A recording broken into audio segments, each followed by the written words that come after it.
안녕하십니까. 이화여대 철학과 한자경입니다. 칸트의 순수이성 비판에 대해서 말씀드리겠습니다. 칸트의 순수이성 비판, 왜 고전일까요? 우리는 순수이성 비판을 왜 읽어봐야 하는 걸까요? 중요한 서양 철학자를 서너 사람 대라고 하면 칸트가 반드시 들어갈 것입니다. 아마 플라톤도 반드시 들어갈 것 같고, 그 다음엔 각자 취향에 따라 고대의 아리스토텔레스, 중세의 아퀴나스, 근세의 데카르트, 현대의 막스나 니체 등 다양한 후보가 있을 것입니다. 어쨌든 칸트는 빠지지 않을 것 같습니다. 그리고 그 칸트의 제일 중요한 저서로 꼽히는 것이 바로 순수이성 비판입니다. 따라서 서양 철학을 공부하는 사람들은 왜 순수이성 비판을 읽어야 하는지에 대해서 심각하게 고민하지 않습니다. 마치 기독교인이라면 성경을 읽어야 하듯이 서양 철학을 공부하는 사람이라면 순수이성 비판은 마땅히 한 번은 읽어봐야 할 고전처럼 생각하게 됩니다. 그런데 도대체 순수이성 비판이 왜 고전일까요? 우리가 순수이성 비판을 왜 읽어봐야 할까요? 순수이성 비판은 1781년 독일 철학자 칸트가 쓴 책입니다. 시간적으로는 지금으로부터 230여 년 전, 공간적으로는 한국으로부터 멀리 떨어진 유럽, 독일에서 쓰여진 것입니다. 즉, 현대 사회에 관한 글도 아니고 우리 조상이 쓴 것도 아니고 또 우리 조상에 관한 것도 아닙니다. 그런데 내가 지금 그것을 왜 읽어야 할까요? 물론 옹구이지신이라고 했듯이 과거를 아는 것도 필요하고 오늘날은 지구 전체가 하나로 연결되어 있고 현대 한국 사회는 매우 서양화된 사회이므로 우리의 현대 사회를 이해하기 위해서도 서양의 과거 사상을 아는 것이 필요할 수 있습니다. 그러나 순수이성 비판은 루소의 사회계약론이나 미래 자유론처럼 현대 사회의 기반이 되는 사회 정치 사상을 담고 있는 책도 아닙니다. 그렇다고 순수이성 비판이 파스칼의 팡세나 니체의 짜라투스트라는 이렇게 말했다처럼 아름다운 문체나 지혜로운 격언으로 영혼에 감동을 주는 그런 책도 아닙니다. 순수이성 비판은 문체가 건조하고 딱딱하며 내용은 굉장히 추상적이고 어렵습니다. 혹 재미있기를 기대하거나 마음의 평안이나 영혼의 감동을 얻을 생각으로 책을 들었다가는 그 문체의 건조함이나 딱딱함 때문에 한두 장을 넘기지 못하고 실망하며 책을 덮게 될 것입니다. 또는 삶에 대한 직접적 조언이나 현대 사회를 이해하기 위한 구체적인 정보를 얻을 의향으로 책을 읽기 시작했다가는 곧 그 내용의 추상성과 난해함으로 인해서 포기하고 말 것입니다. 그래서 우리는 다시 묻게 됩니다. 도대체 사람들은 순수이성 비판을 왜 읽는 것일까? 칸트는 왜 유명하고 그의 주조 순수이성 비판은 왜 중요한 것일까? 칸트의 순수이성 비판은 서양 철학사의 흐름을 이해하기 위해서 필요한 책입니다. 즉, 직접적으로 서양의 문화와 정치를 이해하기 위해서가 아니라 그 문화와 정치의 바탕에 놓여 있는 서양의 정신과 철학을 이해하기 위해서 필요한 것입니다. 순수이성 비판의 철학사적 의미는 이성 비판을 통해서 드러납니다. 이성 비판은 이성으로서 이성을 비판한다는 뜻입니다. 여기서 이성은 감성, 지성, 협의의 이성을 포괄하는 광의의 이성으로서 인식 능력 전체를 뜻합니다. 감성은 눈, 코, 입, 귀, 피부, 오감의 감각기관을 통해서 감각 자료를 받아들이는 능력이고, 지성은 두뇌로 개념화 및 판단을 하는 능력이고, 이성은 추리를 하는 능력입니다. 우리는 이성을 갖고 세계를 인식합니다. 나는 세계를 인식하는 주관이고, 세계는 나에 의해서 인식되는 인식 대상입니다. 학문은 우리가 인식한 것들을 체계적으로 정리한 것인데, 자연현상을 대상으로 연구하는 것이 자연과학이고, 사회현상을 대상으로 연구하는 것이 사회과학이며, 인간의 정신현상을 대상으로 연구하는 것이 인문과학입니다. 자연현상, 사회현상, 정신현상은 인식 대상들입니다. 즉, 인간의 사유틀과 개념틀에 의해서 객관화되고 체계적으로 설명되고 법칙화된 현상들입니다. 그런데 이로써 모든 것들이 다 밝혀지는 것은 아닙니다. 그렇게 현상을 객관화하여 인식하는 인식 주체 자체는 남겨지기 때문입니다. 현상 세계를 인식하는 인식 주체인 인간의 정신활동 자체를 연구하는 것이 바로 철학입니다. 철학 이외의 인문학, 사학이나 문학이나 미학 등은 인간 정신활동의 산물인 정신현상을 연구하는 것인데 반해 철학은 인간의 정신활동 자체를 연구한다고 말할 수 있겠습니다. 인식 주체 자체 또는 정신활동 자체를 탐구한다는 것은 곧 인간의 세계 인식 능력 내지 인식 도구를 밝히는 것을 뜻합니다. 이 인식 능력 또는 인식 도구에 해당하는 것이 바로 이성입니다. 칸트의 이성 비판은 인간의 인식 능력 또는 인식 도구를 비판적으로 검토하겠다는 것입니다. 칸트 이전 서양 철학에서는 인간이 세계나 자아나 신에 대해 많은 것을 안다고 생각하며 많은 인식체계 내지 철학체계를 만들어냈습니다. 나아가 우리는 우리가 알고 있는 알의 내용에만 관심을 갖고 그 알이 참인가 아닌가를 밝히려고만 합니다. 그런데 우리가 안다고 생각하는 것은 모두 우리의 인식 능력을 통해서 얻어낸 알입니다. 칸트는 우리가 이런저런 인식 내용을 얻어내거나 그 인식 내용의 참과 거짓을 문제 삼기에 앞서 우리의 인식 능력 자체를 비판적으로 검토해 보고자 한 것입니다. 이는 곧 인간이 안경을 끼고 자연, 사회, 역사를 보면서 그렇게 보여진 것들을 체계적으로 정리하여 다양한 학문을 확립하다가 문득 자신이 안경을 끼고 있음을 의식하고서 그 안경을 주제로 안경 자체를 연구하겠다는 것과 마찬가지 이치입니다. 또는 목수가 집을 짓기 전에 우선 자신의 집 짓는 도구나 장비를 정확하게 검토하고 파악해야 하는 것과 같은 이치입니다. 이처럼 칸트는 인간의 인식 능력인 이성을 갖고 자연과 사회와 정신현상에 대해 또는 자아나 세계나 신 등에 대해 이런저런 알을 얻어내는데 그 인식 대상 내지 인식 내용을 문제 삼기 전에 우선 자신의 인식 능력 자체를 비판적으로 검토해야 한다고 본 것입니다. 우리가 순수 이성 비판을 읽어야 하는 이유는 아마 이런 이유에서일 것 같습니다. 이런저런 알을 쌓아가거나 알의 내용을 문제 삼기에 앞서 그러한 알을 알아가는 인간의 인식 능력 자체, 이성 자체를 비판적으로 검토해 보는 작업이 필요하기 때문입니다.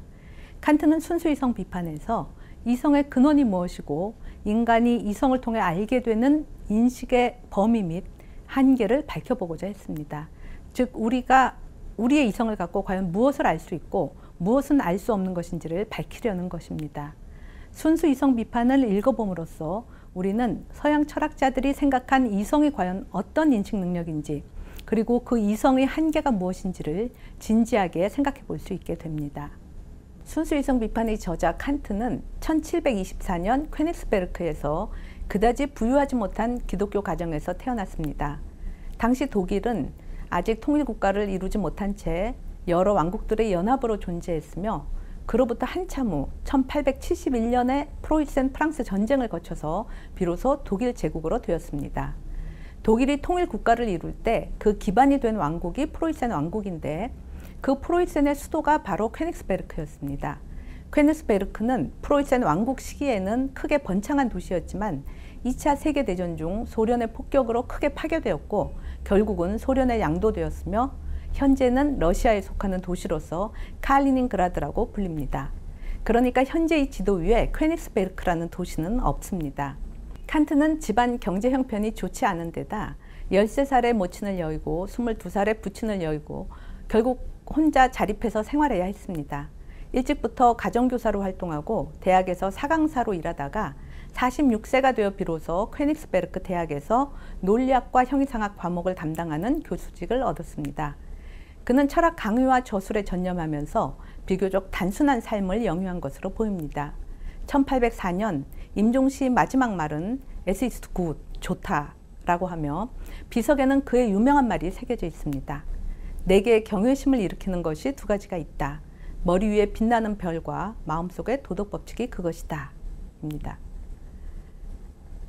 칸트는 많은 책을 저술하였는데 그의 주저 3권, 순수이성 비판, 실천이성 비판, 판단력 비판의 제목이 모두 비판으로 되어 있기에 그의 철학을 비판 철학이라고 부르기도 합니다.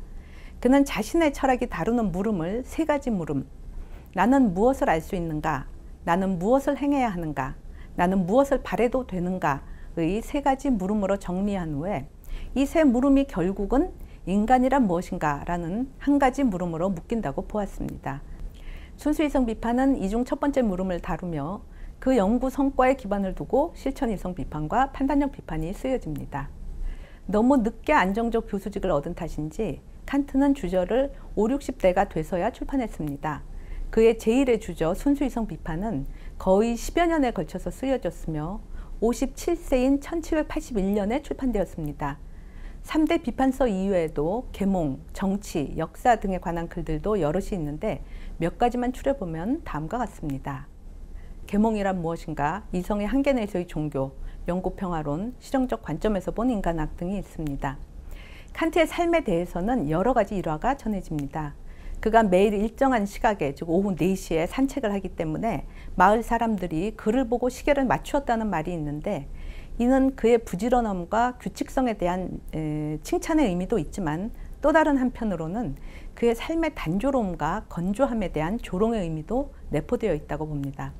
결혼도 하지 않고 소심한 성격이라는 평도 있지만 오전에 모든 작업을 마치고 오후에는 매일 친구들을 초대하여 담소를 나눌 만큼 퍽 사교적이었다는 설도 있습니다. 또 평생 퀘닉스베르크에만 머물고 그 바깥으로 나가본 적이 없어 바다를 본 적이 없다는 말도 있고, 그러면서도 파리의 거리를 가본 사람보다도 더 잘 묘사하고 심지어 대학에서 지리학을 강의했다고도 하니까 그의 뛰어난 기억력과 상상력을 짐작할 만합니다. 대학에서는 주로 논리학과 형이상학을 강의하였다고 합니다. 본 강연에서 소개하고자 하는 순수이성 비판은 그가 57세인 1781년에 출판된 책으로 거의 10여 년에 걸쳐서 쓰여진 대작입니다. 이 책은 다음과 같은 내용으로 구성되어 있습니다.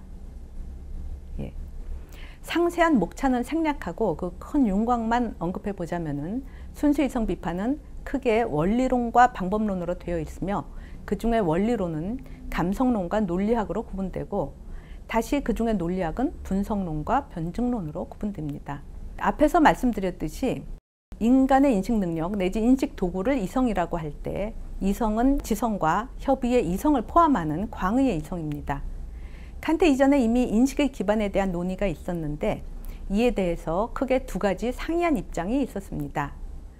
즉 인식의 기반을 이성, 즉 이성적 사유로 볼 것인가, 아니면 경험, 즉 감각적 경험으로 보는가에 따른 두 가지 입장입니다. 전자에 속하는 대륙의 철학자 데카르트나 스피노자, 라이프니츠 등은 인식의 기반을 이성적 사유와 연역으로 보았으며, 후자에 속하는 영국의 철학자들 로크나 버클리나 흉 등은 인식의 기반을 감각적 경험과 귀납으로 보았습니다. 전자를 흔히 대륙 합리론이라고 부르고 후자를 영국 경험론이라고 부릅니다. 합리론자들은 인간의 영혼 내지 이성에는 수학적 합리적 질서가 부여되어 있다고 보았습니다. 이것을 신이 부여해줘서 인간이 태어날 때부터 타고나는 선천적 본요관념으로 보았습니다. 인간은 이러한 본요관념과 그에 기반한 연역적 추론을 통해서 보편적이고 절대적인 이성적 알을 가질 수 있다고 보았으며, 수학적 인식을 그런 이성적 인식의 전형으로 보았습니다. 그러나 경험론자들은 인간의 영혼에 그런 선천적인 보편적 질서가 있다는 것을 부정하며 합리론자들이 주장하는 본요관념을 일종의 독단으로 간주했습니다. 우리의 영혼에 본요관념이 있다면 누구나 그런 관념을, 즉 논리적인 수학적인 관념 또는 신의 관념 등을 알고 있어야 할 텐데 어린아이나 백치를 보면 그러지 못하다는 것입니다. 경험론자들이 보기에 인간의 영혼은 아무것도 쓰여져 있지 않은 빈 종이, 즉 백지와 같으며 따라서 인간은 오직 감각 경험을 통해서만 인식을 획득할 수 있고 일반 원칙은 오직 귀납을 통해서만 얻어낼 수 있을 뿐입니다. 그런데 감각 경험은 시공간적 제한성을 갖고 있고 귀납으로 얻어낸 일반 명제는 100% 확실성을 보장할 수 없습니다. 따라서 경험주의는 곧 회의주의로 빠지고 맙니다. 이렇게 해서 합리론은 독단론으로 규결되고 경험론은 회의론으로 규결됩니다. 이 두 갈래 길을 피하면서 인식의 확실성을 확보할 수 있는 길은 없는가? 이것이 칸트가 고민한 것입니다. 칸트는 독단론의 합리주의와 회의론의 경험주의를 넘어선 제3의 길로서 비판 철학을 확립합니다. 합리주의와 달리 신이 부여한 선천적 본요관념을 설정하지도 않고 또 경험주의와 달리 모든 인식을 경험으로부터 이끌어내는 회의주의로 빠지지도 않는 새로운 제3의 길을 모색한 것입니다. 이 제3의 길인 칸트의 비판주의가 어떤 내용인지는 독자들이 순수이성 비판을 통해서 직접 확인할 수 있습니다. 합리론의 독단과 경험론의 회의를 넘어선 제3의 길을 칸트가 제시했기에 서양 철학사에서 칸트는 흔히 합리론과 경험론을 종합한 철학자로 평가됩니다. 그리고 칸트의 비판 철학 내지 초월 철학에 기반을 두고 독일에서 관념론 철학이 크게 일어나는데 이를 피히테, 쉘링, 헤겔의 독일 관념론이라고 부릅니다. 독일 관념론 내에서 흔히 피히테 철학을 절대자의 주관적 관념론, 또 쉘링의 철학을 절대자연의 객관적 관념론, 그리고 헤겔의 철학을 주객합일적 절대정신의 절대적 관념론이라고 규정합니다. 그런데 헤겔은 형이상학의 완성자로 간주되며 헤겔 이후의 서양 철학은 헤겔 형이상학에 대한 비판과 반동으로 이해됩니다. 소위 헤겔 좌파로는 헤겔식 정신을 비판하면서 물질과 신체성을 강조하는 포에르바하와 막스의 유물론이 등장하고, 헤겔 우파로는 헤겔식 보편을 비판하면서 개체성과 유한성을 강조하는 퀴에르케고르나 니체의 실존주의가 등장합니다. 이상과 같은 방식으로 서양 철학사의 큰 줄기가 그려집니다. 유럽 대륙의 합리론과 영국의 경험론이라는 두 물줄기가 독일 칸트라는 한 호수로 모여들고, 거기서부터 생긴 독일 관념론의 흐름이 헤겔이라는 큰 바다에 이르러서 서양 형이상학이 완성되었다는 식의 비유가 있습니다. 요즘 서양 철학하면 흔히 독일 철학을 떠올리며 그때 대표적 독일 철학자로 꼽는 사람이 바로 칸트와 헤겔입니다. 그런데 칸트 당시에는 철학자들이 라틴어나 불어로 글을 썼으며 칸트도 자신의 박사학위 논문을 라틴어로 썼었고, 그러다가 처음 독어로 쓴 대작이 바로 순수이성 비판입니다. 순수이성 비판은 1781년에 출판되었고 헤겔의 주저 정신현상학은 1806년에 출판되었습니다. 이 둘 간의 간격이 30년도 채 안 된다는 것은 놀라운 일이라고 생각합니다. 독일에서 잠들어 있던 철학 정신 또는 민족 정신이 그 짧은 기간 동안에 각성되고 철학을 꽃피웠기 때문입니다. 서양 근대는 흔히 인간의 이성이 강조되고 이성적 학문으로서의 수학이 중심되던 시기였습니다. 근대 이전에도 물리학 내지 자연과학이 있었지만 근대 이전의 물리학과 근대 이후의 물리학의 차이는 물리학의 명제들이 수학의 공식으로 정리되는가 아닌가, 즉 수량화되는가 아닌가의 차이가 됩니다. 양화되지 않는 질적인 것은 비과학적이고 주관적인 것이라고 하여 배제되고, 양화 가능한 양적인 것만이 과학 안에 포섭됩니다. 예를 들어서 빨간색, 노란색, 파란색 등에서 우리가 직접 느끼는 질적 차이는 주관적 느낌일 뿐이고, 그 색들의 차이는 가시광선 주파수의 차이인 양적 차이로 설명됩니다. 이런 식으로 일체 물리 현상은 수량의 학문인 수학에 근거해야 하며, 따라서 수학은 학문 중의 학문으로 간주되고 신도 사유한다면 수학적으로 사유할 수밖에 없다는 말이 나올 정도였습니다.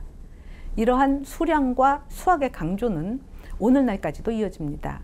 일체가 수학적으로 양화되어야 한다는 것은 자연과학뿐 아니라 통계를 활용하는 사회과학도 마찬가지고, 심지어 인문과학도 그래야 하는 것으로 간주되고 있습니다. 또는 양화되지 않기 때문에 인문과학은 엄격한 학문이 아니라는 주장까지 나옵니다.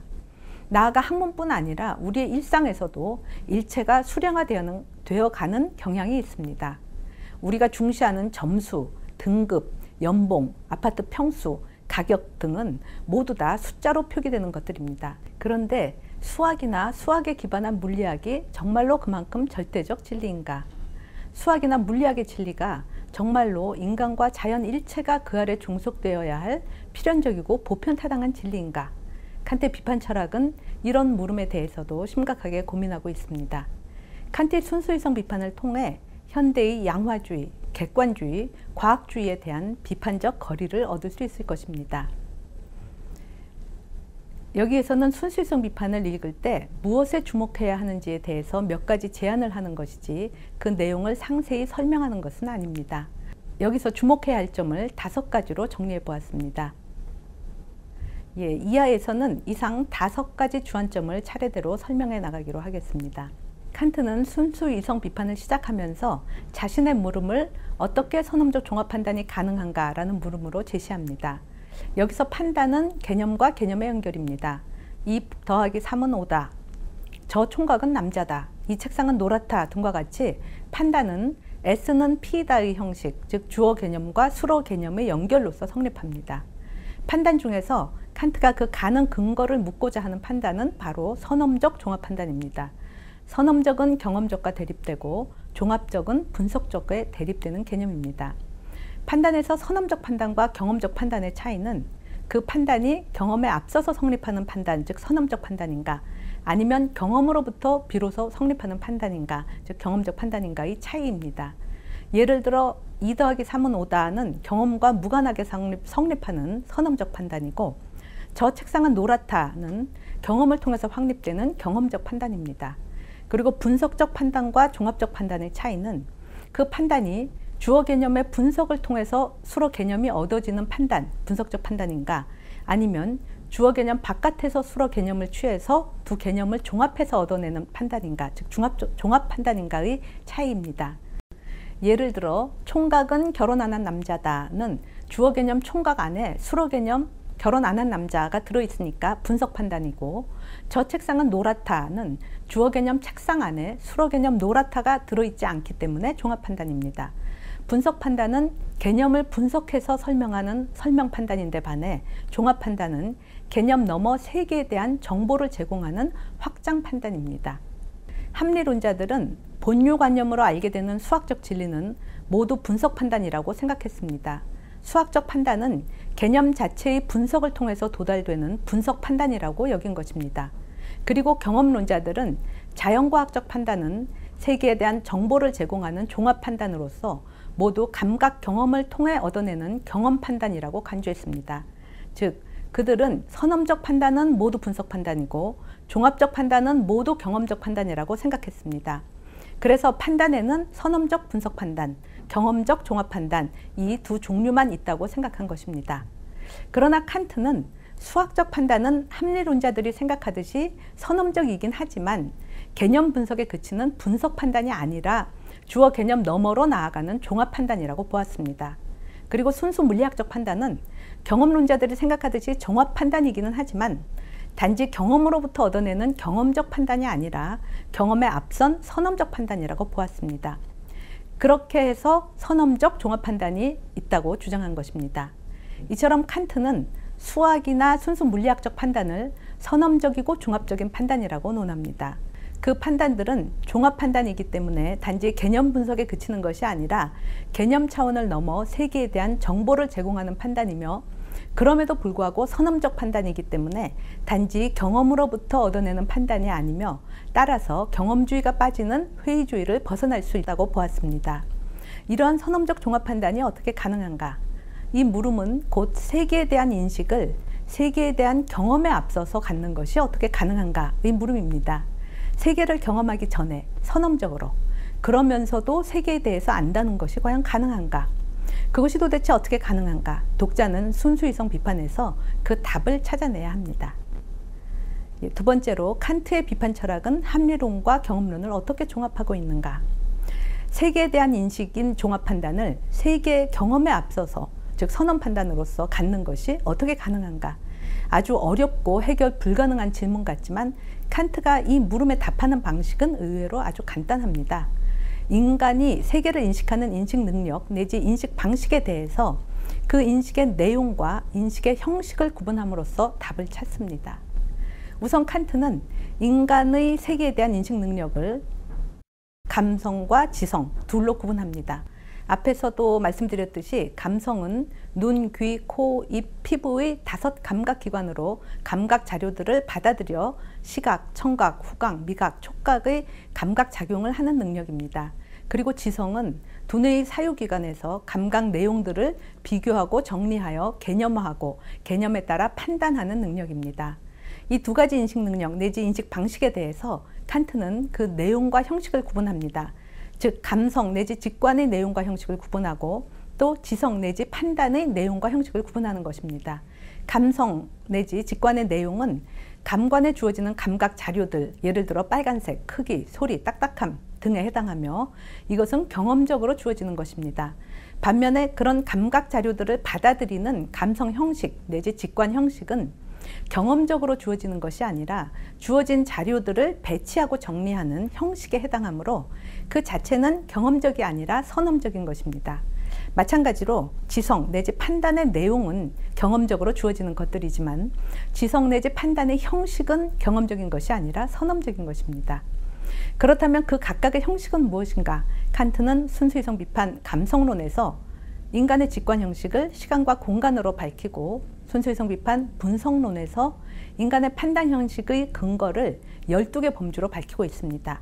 독자는 순수이성 비판을 읽으면서 칸트가 무슨 근거에서 근대 뉴턴 물리학의 절대 시공간을 부정하면서 시간과 공간을 인간의 직관 형식이라고 설명하는지, 또 칸트가 어떻게 형식 논리학의 판단표를 넘어서서 12개 범주를 주장하는지를 주의해서 살펴봐야 합니다. 칸트는 이렇게 얻어낸 선험적인 인식 형식으로부터, 즉 보편적 직관 형식인 시간과 선험적 사유 형식인 범주로부터 선험적 종합 판단을 설명합니다. 이에 대한 구체적 논의도 순수이성 비판에서 살펴볼 수 있습니다. 칸트에 따르면 인식은 직관과 개념이 함께함으로써 성립합니다. 직관 없는 개념은 공허하고 개념 없는 직관은 맹목이다 라는 칸트의 말은 인식이 성립하기 위해서는 직관과 개념이 함께해야 함을 말해줍니다. 선험적 종합 판단 또한 선험적 직관, 즉 직관 형식인 시간과 선험적 개념, 즉 판단 형식의 근거인 범주, 이 둘이 함께하여서 만들어지는 판단입니다. 이런 방식으로 칸트는 우리가 어떻게 해서 세계에 대한 선험적 인식, 즉 선험적 종합 판단을 가지게 되는지를 설명합니다. 이 과정에서 밝혀지는 것이 바로 우리의 인식에는 경험적 요소뿐 아니라 비경험적인 선험적 요소가 있다는 것입니다. 이러한 비경험적인 순수한 인식의 형식이 바로 세계에 대한 선험적 인식을 가능하게 하는 것들입니다. 칸트는 선험적인 인식의 형식으로서 합리론자들이 주장하는 인식의 비경험적 측면을 수용하고 인식의 내용으로서 경험론자들이 주장하는 인식의 경험적 측면을 수용합니다. 이런 식으로 칸트의 비판 철학은 합리론과 경험론의 종합이 됩니다. 칸트가 선험적 종합 판단의 가능 근거를 설명하는 과정 안에서 우리는 칸트가 기존의 합리론과 경험론을 종합하는 방식을 읽어낼 수 있습니다. 세 번째, 코페르니쿠스적 전회의 의미, 진리의 기준을 객관에서 주관으로에 대해서 말씀드리겠습니다. 서양 철학사에서 칸트 철학을 설명할 때 흔히 코페르니쿠스적 전회를 언급합니다. 코페르니쿠스적 전회는 본래 천체의 운동을 설명하기 위한 관점의 변경, 즉 천동설에서 지동설로의 변경을 의미합니다. 서양 철학에서는 우리가 알고자 하는 진리를 인식과 존재의 일치 또는 표상과 사물의 일치라고 설명해 왔습니다. 그리고 그 일치의 기준을 객관 세계, 사물 내지 존재에서 구했습니다. 예를 들어 내가 지금 이 책상이 노랗다라고 판단을 하면 그것이 참인지 아닌지는 그 인식이 존재와 일치하는지, 그 표상이 사물과 일치하는지, 즉 이 책상이 실제로 노란지의 여부에 의해서 결정된다고 보는 것입니다. 주관적인 인식이 객관적인 실제와 일치하면 즉 인식이 진리로 판정되는 것입니다. 이처럼 인식의 기준, 진리의 기준을 객관 세계에 둔 것입니다. 그런데 칸트는 우리의 인식이 단지 경험적으로 주어지는 내용만으로 이루어지는 것이 아니고 그 인식 내용을 정리하는 인식 형식이 존재한다는 것을 밝혔습니다. 인식의 내용은 바깥으로부터 객관적으로 주어지는 것이지만 인식의 형식은 인간의 심성이 이미 구비하고 있는 주관적 형식입니다.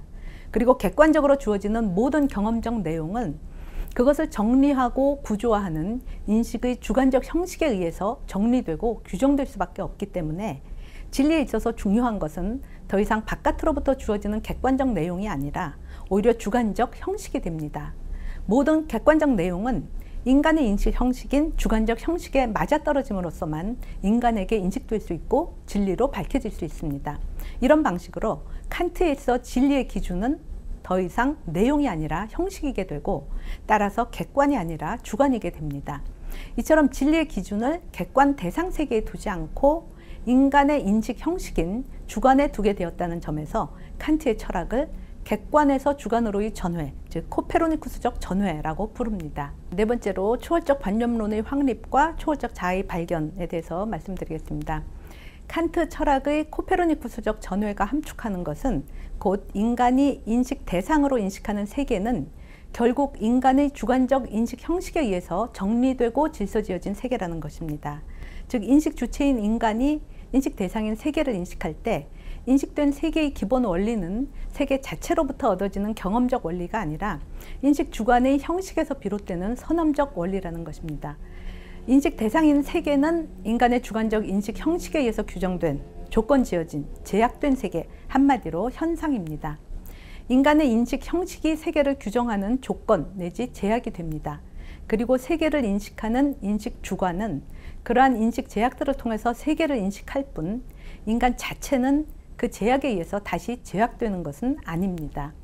이 관계를 비유적으로 말하자면 세계가 빛에 의해 보여진 세계라면 인식 형식은 세계를 비추는 빛에 해당하고 인식 주체는 그 빛을 방사하는 광원에 해당한다고 볼 수 있습니다. 세계가 내 눈의 안경에 비춰진 세계라면 인식 형식은 내가 쓴 안경에 해당하고 인식 주체는 안경을 쓰고 보는 나에 해당합니다. 결국 인간에게 인식되는 대상 세계는 인간의 인식 형식을 떠나 그 자체로 존재하는 세계가 아닙니다. 오직 인간의 인식 형식에 따라서 이러저러한 모습으로, 시공간적으로 질서지어진 모습으로, 실체성과 인과성의 모습으로 나타나는 세계, 한마디로 현상인 것입니다.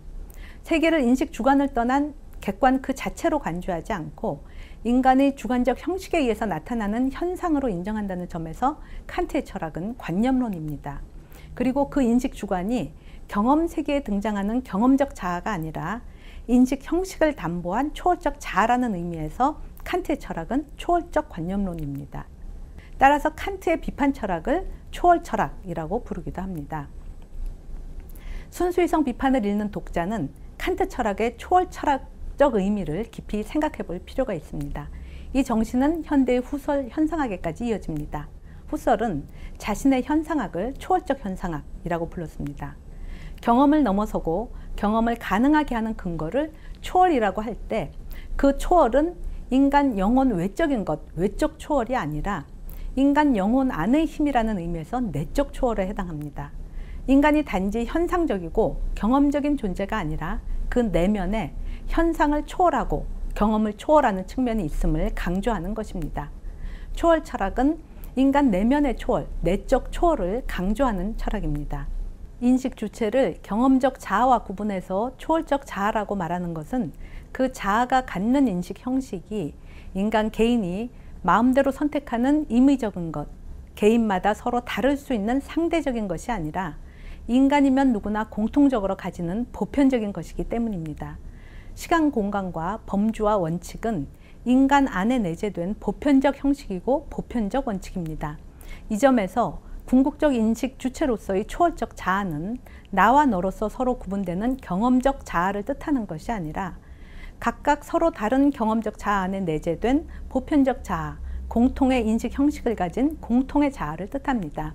이러한 초월적 자아를 칸트는 의식 일반이라고 부르기도 하고 대상화된 현상이 아니라는 의미에서 인격이라고 부르기도 합니다. 칸트의 초월적 관념론은 인식 대상인 세계를 현상으로 설명하면서 인간 주체에 관한 한 현상으로서의 자아인 경험적 자아 넘어 모든 인간 안에 공통적으로 내재된 보편적 자아, 보편적 정신, 무제약자로서의 자아인 그런 초월적 자아를 논합니다. 인식 주체를 초월적 자아로 논함으로써 칸트의 초월적 관념론은 데카르트나 버클리의 경험적 관념론을 넘어서게 됩니다. 초월적 관념론에 따르면 우리가 인식하는 세계는 인간의 인식 능력을 떠난 객관 세계 자체가 아니라 인간의 인식 형식에 의해서 제약된 현상 세계일 뿐입니다. 그러므로 칸트는 이렇게 주장합니다. 인간은 물 자체는 알 수 없고 오직 현상만 인식할 수 있을 뿐이다. 이 문장을 읽으면 칸트가 인식할 수 없는 것으로 남겨놓는 물 자체는 과연 무엇일까를 묻게 됩니다. 여기서 칸트가 마치 우리가 인식하는 시공간적인 현상 세계 너머에 또 다른 물리 세계를 우리가 알 수 없는 배후 세계로서 전제하고 있는 것처럼 생각해서는 안 됩니다. 우리가 경험하고 인식하는 이 시공간적 세계가 실제하는 세계입니다. 다만 그 세계가 우리의 직관 형식과 사유 형식을 떠난 것이 아니라는 의미에서 현상이라고 말하는 것입니다. 우리가 현상만 인식할 수 있다는 것은 우리가 아는 인식, 선험적 종합 판단, 수학적, 물리학적 원칙들은 오직 인간이 인식하는 현상 세계에 대해서만 타당한 인식이라는 것을 말해줍니다. 수학적 진리가 신적인 절대 진리가 아니라 인간의 인식 형식에서 비롯되는 원리, 따라서 인간이 인식하는 이 현상 세계에 대해서만 타당한 원리라는 것입니다. 이로써 칸트는 근대의 수학의 절대화에 대해 한계를 긋고 있습니다. 그렇다면 칸트가 인식할 수 없는 것으로 남겨놓은 물자체, 우리의 인식 형식에 의해서 규정되지 않는 것, 그것은 과연 무엇일까요? 현상은 인식 형식에 의해서 제약된 것이기에 현상 아닌 물자체는 제약되지 않는 것, 무제약적인 것, 바로 무제약자입니다. 칸트는 현상 너머의 무제약자를 전통 형이상학이 논해왔던 세 가지 이념, 즉 주관적 무제약자로서의 영혼과 객관적 무제약자로서의 세계 자체와 주객 통일적 무제약자로서의 신을 듭니다. 세 가지 무제약자, 영혼과 세계와 신을 칸트는 이성의 개념인 이념이라고 부릅니다.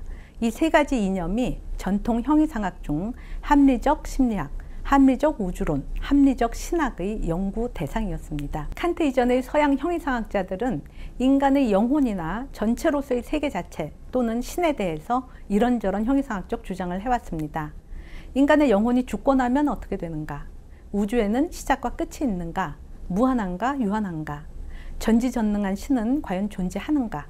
이런 형이상학적 물음을 던지면서 그러한 물음에 대해 영혼은 불변하는 실체이므로 죽어도 멸하지 않는다. 또는 신은 인과 계열의 무한소급을 끊는 최초의 원인으로서 자기 원인적 존재로서 실제한다 등의 형이상학적 주장을 해왔습니다. 그러나 칸트는 실체성 또는 인과성 등의 범주 내지 원칙은 현상세계의 사물에 대해서만 타당한 인식틀이지 현상 사물이 아닌 이념에 적용해서는 안 된다고 논합니다. 그것은 범주 적용상의 오류에 해당합니다. 인식 제약을 제약된 것인 현상에 대해서 적용해야지 제약되지 않는 것인 무제약적 이념에 적용하는 것은 잘못이기 때문입니다. 그것은 곧 현상 사물이 아닌 것을 현상 사물과 마찬가지로 사물로 하고 대상화해서 인식하는 오류를 범하는 것입니다. 영혼이나 우주 전체나 신을 마치 일개 사물인 것처럼 객관화하고 대상화해서 우리의 인식틀에 따라서 규정하려고 하는 것은 문제가 있다는 것입니다.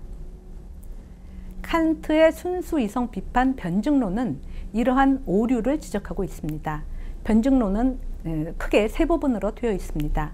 처음에 오류 추리론은 인간 영혼을 객관화해서 논해온 전통 심리학에 대한 비판입니다. 실체라는 범주를 잘못 적용한 오류 추리에 해당합니다.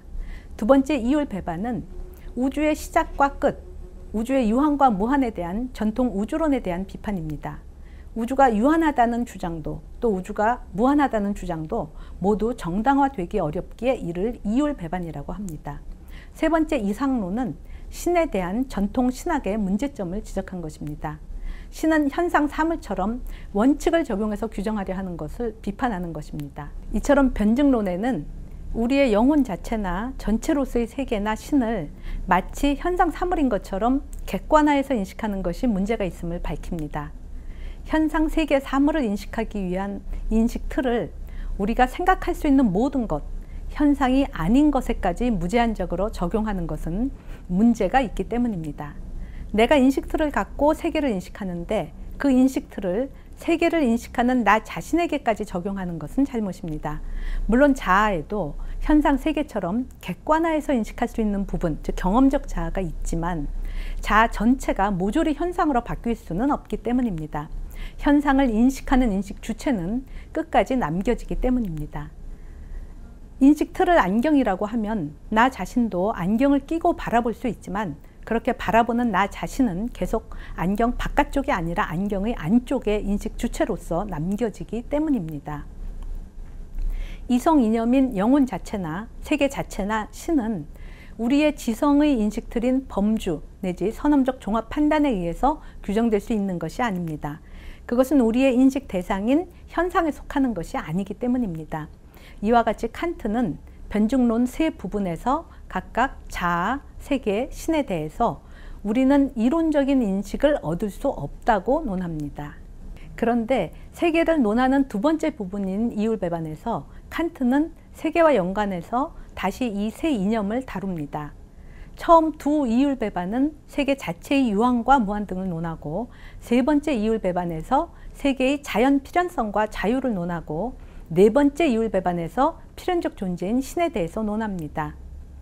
이율 배반은 어떤 것 X에 대해서 Y라고 주장해도 옳지 않고 not Y, Y가 아니라고 주장해도 옳지 않기에 이렇게도 저렇게도 할 수 없음을 뜻합니다. 그런데 칸트는 네 가지 이율 배반 중에서 세 번째 이율 배반에 대해서만은 그 해결책을 제시합니다. 독자는 칸트가 자유와 자연 필연성의 이율 배반을 어떻게 해결하는지에 주목해야 할 필요가 있습니다. 상세한 설명은 생략하고 기본만 말씀드리자면 그 해결 방식은 의외로 간단합니다. 자연 필연성은 우리의 인식 대상인 자연 현상 세계에 대해 타당하지만, 자유는 그러한 자연 현상 세계를 인식하는 궁극적인 인식 주체, 초월적 자아에 대해 타당하다는 것입니다. 현상은 자연 필연성의 세계이지만 물 자체, 무제약자, 초월적 자아는 자유의 존재라는 것입니다. 이 초월적 자아의 자유를 칸트는 초월적 자유라고 부릅니다. 칸트의 순수이성 비판은 초월적 자아의 초월적 자유를 주장하기 위한 것이라고도 할 수 있습니다. 인간이 현상 세계에 국한된 사물 존재가 아니라는 것, 현상 너머의 자유의 존재라는 것, 사물처럼 인식 대상으로 객관화하여 고찰될 수 없는 궁극적 주체라는 것, 사물처럼 자연 필연성에 의해 규정되는 존재가 아니라 자유의 존재라는 것, 그 어떤 자연 사물로 환원되어 설명될 수 없는 자유로운 인격이라는 것을 밝히고자 한 것입니다.